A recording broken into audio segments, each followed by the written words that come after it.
Hello everyone, welcome to solve this nice math Olympiad algebra problem. So here we have square root of k is equals to minus k, and we solve this problem for all the values of k. So here first we find all the roots of this equation, and at the last we will be verify that which of the roots are solution and which of the roots are extraneous root. Further we solve this problem for two methods. I hope so you like both of these two methods, but if you have any other method in your mind, so please don't hesitate to write this method into the comment section. And now we move towards the solution of this problem. So here in first method we need to move the term minus k to the left hand side, and this will be written as square root of k plus k is equals to 0. So here we know about that if you have any number a, we write this number a as the product of square roots of a. In this way, we write this a as square root of a multiplied by square root of a. So according to this rule, we write this k as into the form of product of two square roots of k's, and it will be written as square root of k plus, we write this term as square root of k multiplied by square root of k, and this whole equation is equals to 0. And now you see that both of these two terms involve square root of k. So here we take common square root of k from here, and when we take common square root of a, we get the remaining value is 1 plus. When we take common square root of k from here, we get a square root of k only, and this whole equation is equals to 0. And now we divide this equation into the two cases. The first case is we write square root of k is equals to 0, and the second case is we write 1 plus square root of k is equals to 0.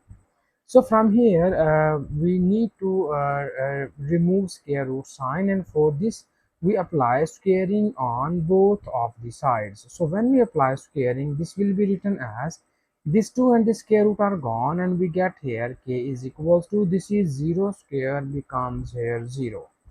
So this is the value of k which we get here.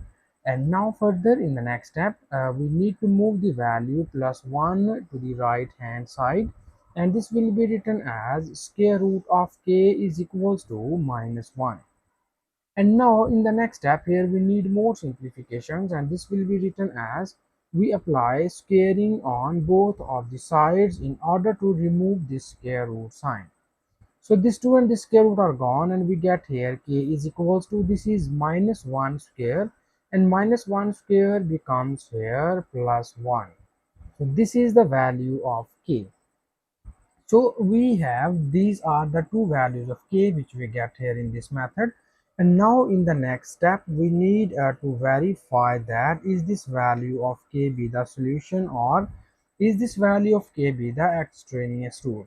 So for verification of this, we need to copy down given question statement. Here it is square root of k equals to minus k. And now in this side we verify k is equals to 0, and in this side we verify k is equals to plus 1. So first we verify k is equals to 0, and for this we put k is equals to 0 on both of the sides, and this will be written as square root of 0 is equals to minus 0. So this shows that 0 is equals to 0. This means that the value k is equals to 0 is satisfied our given question statement. And now in the same pattern we verify k is equals to 1, and we put this value here, and we get a square root of 1 is equals to minus 1, and we get here 1 is equals to minus 1. You clearly see here both of these two values are not equal in general. This means that the value k is equals to 1 is not satisfied our given question statement. So we call that k is equals to 1 and be the extraneous root of the given equation. Okay, this is the extraneous root because it does not satisfy our given question statement, and k is equals to 0 be the solution because it is satisfied our given question statement. So this is the only one solution which we get here from first method.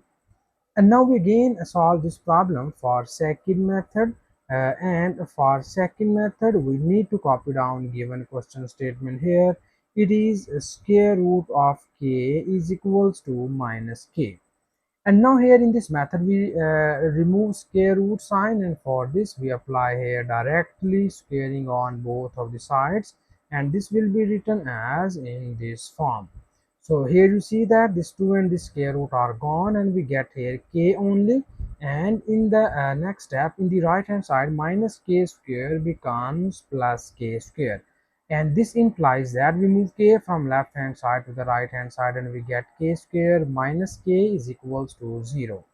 So here we take common k from both of these two terms, and we get the remaining values are k minus 1, and this whole equation is equals to 0. So now here we divide this equation into the two cases. The first case is we write k is equals to 0, and the second case is we write k minus 1 is equals to 0. So this is the first root of the given equation, and from here we move minus 1 to the right hand side, and we get the value of k is equals to 1. This is the second root of the given equation. So you see here from this method we again get there are two roots of the given equation, in which the first root is k is equals to 0 and the second root is k is equals to 1. And now here in the first method we already verified that both of the roots are satisfied our given question statement. Sorry, k is equals to 0 be the satisfied our given question statement, and k is equals to 1 be the extraneous root of the given equation, because k is equals to 1 does not satisfy our given question statement. So finally we have the solution set of the given question is k is equals to 0. This is the final answer, and thank you so much for watching this video. Please subscribe to my channel for more exciting videos.